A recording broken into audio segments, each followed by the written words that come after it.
ወንጌልን ለ60 ዓመታት በሬዲዮ 40 ዓመታት በላይ ደግሞ በቴሌቪዥን መስኮት ላይና በትልልቅ መንፈሳዊ መነቃቃት ፕሮግራሞች ላይ ቃሉን በመስበክ እግዚአብሔር በሰጣቸው ጸጋ ስፍር ቁጥር የሌለው ሕዝብ በወንጌል በማማከር ወደ እግዚአብሔር መንግስት እንዲፈልሱ በማድረግ ጌታ የተጠቀመባቸው ወንጌላዊ ቢሊ ግርሃም ዳር 7 ቀን 1918 ዓመተ ምህረት በአሜሪካ ሰሜን ካሮላይና ግዛት ተወለዱ። ቻርሎቲ በምትባል ቦታ አደጉ። ቤተሰባቸው በከብት እርባታና በግብርና ይተዳደሩ ነበር። ቢሊ ግርሃም በቤተሰባቸው ከነበሩ 4 ልጆች ውስጥ የበኩር ልጅ ነበሩ። የግርሃም ወላጆች የታወቁና ጠንካራ ባፕቲስት ቤተክርስቲያን አባል ነበሩ። ቢሊ ግርሃም በ16 ዓመት ዕድሜያቸው በርካታ ሰዎች የተገኙበት መንፈሳዊ መነቃቃት አገልግሎት በወንጌላዊ መርዶክዮስ ሃም ለመገልገል በጉባኤ ተገኝቶ ነበር። ወጣቱ ቢሊ ግርሃም ወደ መርዶክዮስ ሃም ስለ ኃጢአት ይሰበክ በነበረው ስብከት ተማርከው ነበር። ቢሊ ግርሃም የሁለተኛ ደረጃ ትምህርታቸውን ካጠናቀቁ በኋላ ቴንስ ወደሚገኘው የመጽሐፍ ቅዱስ ኮሌጅ ገብተው ተምረዋል። ይሁን እንጂ በትምህርት ቤት ባለው ግትር የመሰረተ እምነት አስተምህሮ ምክንያት ወደ ዊተን ነገረ መለኮት ኮሌጅ መሄድ እንዳለባቸው ስለተሰማቸው ወደዚያ ተዛውረው የመጀመሪያ ዲግሪያቸውን በመጽሐፍ ቅዱስ ሳይሆን በስነ ሰው አንትሮፖሎጂ አግኝተዋል። ቀጥሎ ፍሎሪዳ በምትገኘው የሳውዘርን ባፕቲስት ቤተክርስቲያን ለሙሉ ጊዜ አገልግሎት ጊዜያቸውን ሰጡ። ቢሊ ግርሃም በ1938 ዓመተ ምህረት በበጋ ወራት በምስራቅ ፓላቲካ ባፕቲስት ቤተክርስቲያን በወጣቶች ተጋብዘው ለመጀመሪያ ጊዜ የመነቃቃት ስብከት በመስበክ ተጽዕኖ ፈጣሪ አገልጋይ መሆናቸውን አስመስክረዋል። በ1939 ዓመተ ምህረት ወንጌላዊ ሆነው በዓለ ሲመትን ፈጽመዋል። በፍሎሪዳ ኢንስቲትዩት የመጀመሪያ ዲግሪያቸውን በመጽሐፍ ቅዱስ ካጠናቀቁ በኋላ ጉዟቸው ወደ ሊኖስ አድርገው በዊተን ኮሌጅ የማስተርስ ዲግሪያቸውን አግኝተዋል። በዚህ ስፍራ ነበር የወደፊት ትዳር አጋራቸው የሆነችውን ቢሊ ሩትን ያገኟት። ሩት ከሚስዮናውያን ወላጆች የተገኘች ስትሆን እድሜዋ 17 ዓመት እስኪሆናት ድረስ በቻይና ከወላጆቿ ጋር ኖራለች። ሩት በአንትሮፖሎጂ የመጀመሪያ ዲግሪ ካጠናቀቀች በኋላ በ1943 ዓመተ ምህረት ከቢሊ ግርሃም ጋር ጋብቻ መስርተዋል። 5 ልጆች ተዋል። በ1947 ዓመተ ምህረት በሰሜን ምስራቅ ሚኒሶታ የወንጌላውያን ተማሪዎች ፕሬዝዳንት ሆነው አገልግለዋል። 1949 ዓመተ ምህረት በሰትዋርት ሃምብለን መንፈሳዊ ራዲዮ በታላቁ የሎስ አንጀለስ የወንጌል መነቃቃት ኮንፈረንስ ላይ እንዲያገለግሉ ተጋብዘው ሲያገለግሉ አገልግሎታቸው ተደማጭና ልብን የሚነካ እንደነበር ይነገራል። ከዚያም ጊዜ ጀምሮ ስብከታቸው በዓለም ላይ በሚገኙ መንፈሳዊ መገናኛ ብዙሃን ላይ ተጽዕኖ መፍጠር ችሏል። ምንም እንኳን አንዳንድ የሃይማኖት ሰዎች ቢሊ ግርሃምን ልቅ ወይም ገደብ የለሽ አድርገው ሊያወሩባቸው ቢሞክሩ በዘመኑ የአሜሪካን የነበረው ሪፖርት ጋዜጣ ግን የአሜሪካ የወንጌላውያን አብያተ ክርስቲያን ጳጳስ የሚል ስም ሰጥቷቸዋል። ቢሊ ግርሃም የፍሎሪዳ በሚያገለግሉበት ወቅት ወጣት ለክርስቲያን የተባለው መንፈሳዊ አገልግሎት አማካኝነት ወጣቶች በወንጌል ለመድረስ ከፍተኛ አስተዋጽኦ አድርገዋል። በ1948 ዓመተ ምህረት ወጣት ለክርስቶስ መንፈሳዊ ተቋም በመልቀቅ ሙሉ በሙሉ ትኩረታቸውን በሰሜን ምስራቅ ሚኒሶታ በማድረግ እስከ 1952 ዓመተ ምህረት ድረስ አገልግለዋል። ቢሊ ግርሃም ትውልድ ከመተካትና የወንጌል እሳት ከማቀጣጠል አኳያ በወጣት አገልግሎት ላይ አሻራቸውን ማሳረፋቸው ትርጉም ያለው መንፈሳዊ እንቅስቃሴ እንዲያመጡ የራሱ ጉልህ አስተዋጽኦ ነበረው።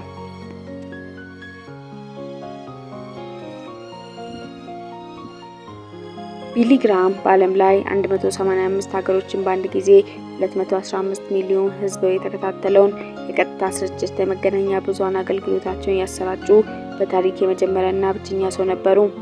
ይህ በአሃዝ በተለያዩ ጊዜያት በቀጥታ በመድረክ በራዲዮ በቴሌቪዥንና በጽሑፍ አገልግሎት የደረሱት በርካታ ሰዎች የደረሱበት አገልግሎት ቁጥር አይጨምርም። ግርሃም ጌታን ለማገልገል ለመገመት የሚያዳግት በርካታ መንፈሳዊ ጉዞዎችን አድርጓል። ከዚህ በተጨማሪ ረጅም ጊዜ ያነቃቂ የወንጌል ስብከቶችን በመስበክና የሰው ልብ በመንፈስ ቅዱስ እንዲነካ በማድረግ የተዋጣላቸው የወንጌል አርበኛ ነበሩ። ግርሃም በሎስ አንጀለስ በራዲዮ በሚያገለግሉበት ጊዜ መንፈሳዊ መነቃቃት በብዙ ቦታዎች እጅግ ከመስፋፋቱ ባሻገር አገልግሎታቸው ለ5 ተከታታይ ሳምንት እንዲሰጡ ተጠይቀው ተግብረዋል። ግርሃም ሌላው የሚታወቁት የኮሙኒዝም ርዕዮተ ዓለም በመቃወም ነበር።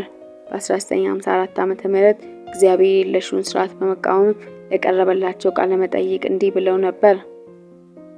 ኮሚኒዝም ወይም ክርስትና ከሁለት አንዱ መሞት አለባቸው። ጦርነቱ በክርስቶስና በጸረ ክርስቶስ መካከል የሚደረግ ጦርነት ስለሆነ ብለዋል። ግራሃም ሰዎች ከኒውዮርክ ጦር መሳሪያና ተሰባሪ ከሆነው ህይወታቸው ተመልሰው በመንፈሳዊ ነገር እንዲጸኑ የእግዚአብሔር መንገድ ይገልጡ ነበር። በዝቅጠት ላለው ህዝብ መንፈሳዊ መነቃቃት እንዲመጣ ካለበት ህይወት እንዲወጣ ምክንያት መሆን የቻሉ የተሰጡ የወንጌል ሰው ነበሩ። ግራሃም ወንጌል ለማስፋፋት ሙያተኞችን በወንጌል ለመድረስ ከቅርብ ጓደኞቻቸው ጋር በመሆን ቢሊ ግራሃም ኢቫንጀሊስቲክ ሚኒስትሪ የተሰኘ መንፈሳዊ ተቋም አቋቁመዋል። ግራሃም ዝማሬ በምሽት በተሰኘ ሬዲዮ ጣቢያ ከታቸው ይለቁ ነበር። የውሳኔ ምሽት በሚል ርዕስ በሳምንት አንድ ቀን በመጀመሪያ 150 ራዲዮ ጣቢያ ከዚያም መላውን አሜሪካ ለመድረስ በ1200 ራዲዮ ጣቢያ ይተላለፍ ነበር። እነዚህ ራዲዮ ጣቢያዎች ከ60 ዓመታት በላይ አድማጮችን አገልግለዋል። በአገልግሎቱ ከራዲዮ ወደ ቴሌቪዥን ጣቢያ በመቀየር መላው ዓለም ለመድረስ ተጠቅመውበታል። ይህ የቴሌቪዥን ፕሮግራም ናሽናል ክርስቲያን ኔትወርክ በሚል ስያሜ እስካሁን ድረስ ስርጭቱን ቀጥሎ ይገኛል። በግራሃም ይዘጋጅ የነበረው ማያንሰር የተሰኘ ጋዜጣም በሀገር አቀፍና በዓለም አቀፍ ደረጃ እየተሰራጨ ይገኛል። የስርጭቱን መጠን በዓለም ዙሪያ ከ4250 በላይ ሲሆን በዓለም ላይ በሃይማኖታዊ መጽሔት ስርጭት እጅግ ከፍተኛ ቁጥር ያለው ነው። ክርስቲያን ቴሌቪዥን ራዲዮ የባለ ራዕዮቹ መዋል እንዳለበት ያስመሰከሩ ድንቅ የወንጌል አርበኛ ነበሩ።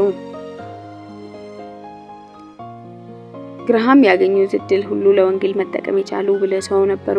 እሳቸው ባለበት ስፍራ ሆነው ወንጌል በየቤቱ እየገባ ሰውን ልብ እንዲሞግትና ከሲኦል እንዲታደግ የተለያዩ ቴክኖሎጂዎችን የሚጠቀሙ አስተዋይ ሰው ነበሩ። የቢሊ ግራሃም ኢቫንጀሊስቲክ አሶሲዬሽን አገልግሎት በግራሃም ተጽዕኖ በማምጣት ምክንያት በርካታ ዓለም አቀፍ ቢሮዎችን በተለያዩ ሀገራት በመክፈት መጽሔቶችን፣ የሬዲዮ ቅጂዎችን፣ ፊልሞችን፣ መጽሐፍትን ማሰራጨት ችለዋል። አሶሲዬሽኑ ከተለያዩ የሃይማኖት መሪዎች የሚመጡ የጀማ ወንጌል አገልግሎትን ይቀበል ነበር። ይህ የወንጌል አሶሲዬሽን ከግብዣው አስቀድሞ ስካውቶችን አደባባይ በመላክ ዘማሪዎችን፣ ተናጋሪዎችን ለአገልግሎት ያመቻች ነበር። አገልግሎቱ በኋላ ሰዎች ህይወታቸውን ለክርስቶስ ሲሰጡ ለበጎ ፈቃድ አማካሪዎች በመስጠት ከአብያተ ክርስቲያናት ጋር እንዲገናኙ ይደረግ ነበር።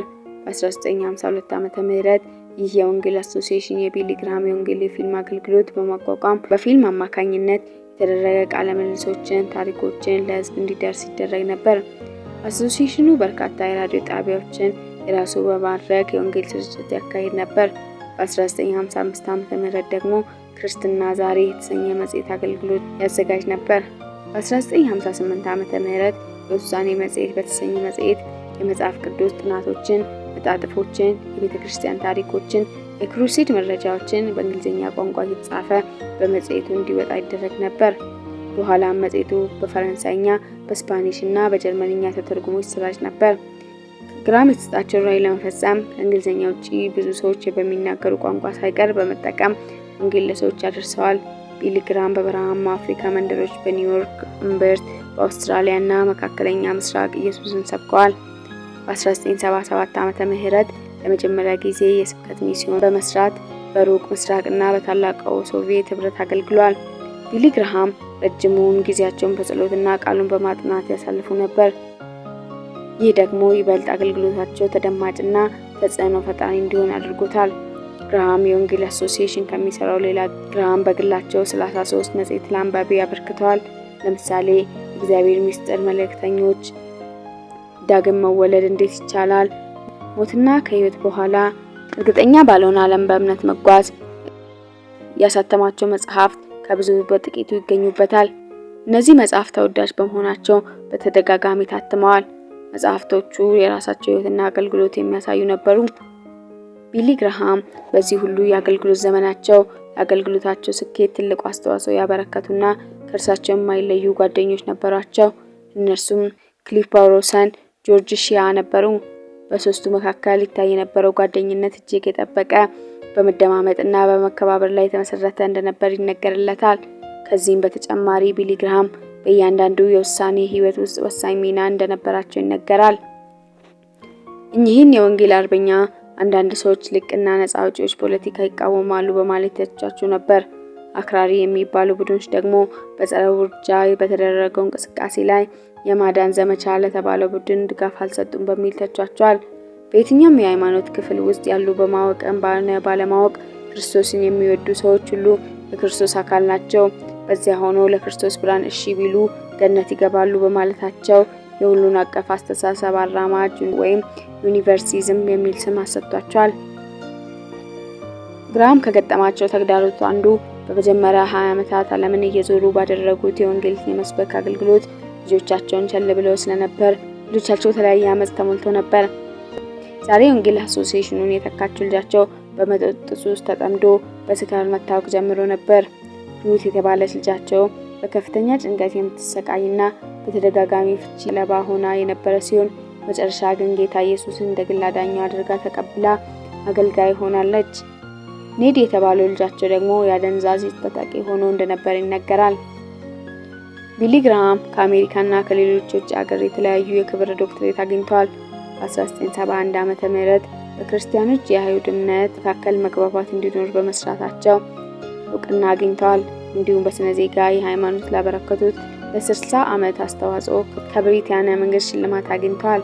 በተጨማሪም በ2000 ዓመተ ምህረት የፕሬዝዳንት ሮናልድ ሬገን የፕሬዚደንሻል ፋውንዴሽን ፍሪደም አዋርድ ለነጻነት ላበረከቱ አስተዋጽኦ በ1996 ዓመተ ምህረት የማህበረሰብ ምዕመናን የወርቅ ሜዳሊያ፣ በ1982 ዓመተ ምህረት ቴምፕሌተን ፋውንዴሽን ሃይማኖት ለእድገት ላበረከቱ አስተዋጽኦ በሚል በ1996 ዓመተ ምህረት ዘቢግ ብራዘር አዋርድ የተባለ ተቋም ለህፃናት በጎ አድራጎት በማድረጋቸው በ1964 የዓመቱ ተናጋሪ አዋርድ በጆርጅ ዋሽንግተን ኢንስቲትዩት በሰው ዘር መካከል ስላለው መልካም ግንኙነት ላበረከቱት አስተዋጽኦ ተሸልመዋል። ጋላፕ የተባለው ተቋም በዓለም ላይ 10 ድንቅ ሰዎች ተብሎ ከጠራቸው መካከል አንዱ ሆነው በቋሚነት ተመዝግበው ይገኛሉ። ቢሊ ግራሃም የ3 ሴቶችና የ2 ወንዶች ልጆች እንዲሁም የ19 የልጅ ልጆችና በርካታ ልጆችን አፍርተዋል። ግራሃም ባለቤታቸው ቢሊ በ2005 ዓ.ም በጡረታ ሞንቴሬት ሰሜናዊ ካሮላይና በሚገኘው መኖሪያ ቤታቸው መኖር ጀምረው ነበር። የቢሊ ግራሃም የ64 ዓመት የጋብቻ አጋራቸው ሩት ቢሊ በ2007 ዓ.ም በ87 ዓመታቸው ወደ ጌታ እቅፍ ተሰብስበዋል። ከባለቤታቸው ሞት በኋላ የ95ኛ ዓመት ልደት በዓላቸው ከ900 ሰዎች በላይ ተገኝተው አክብረውላቸዋል። ቢሊ ግራሃም የ6 አስርተ ዓመታት አገልግሎት ከ2.2 ቢሊዮን የዓለም ሕዝብ በላይ ወንጌል በመድረስ በመስበክ በራዲዮ፣ በቴሌቪዥን፣ በመጽሔት፣ በጋዜጣ እና በመጣጥፎች መልእክታት ማስተላለፍ የቻሉ ትውልድ የማይረሳቸው የወንጌል አርበኛ ነበሩ። ኖቬምበር 7 2018 ዓ.ም የ100ኛ ዓመታቸው ይከበራል ተብሎ ቢጠበቅም ክፍለ ዘመንን ሳይሞሉ በ99 ዓመታቸው ወደ ጌታ እቅፍ ተሰብስበዋል። በአሁኑ ጊዜ የቢሊ ግራሃም ኢቫንጀሊስቲክ አሶሲዬሽን ልጃቸው ዊሊያም ፍራንክሊን ግራሃም ተረክቦ እየመራ ይገኛል። ከ60 ዓመታት በላይ አገልግለዋል። ደከመኝ ሰለቸኝ ሳይሉ የዚህ ያህል ጊዜ ለማስተማር በጸጋ ዙፋን ፊት የሚቀርብ ማንነት ያስፈልጋል። ሰው በጸጋ ካልሆነ የተሰጠውን አገልግሎት በትጋት መፈጸም አይችልም። ከዚህ ሌላ አገልግሎታቸው የጎላ ነቀፌታ የታየበት አልነበረም።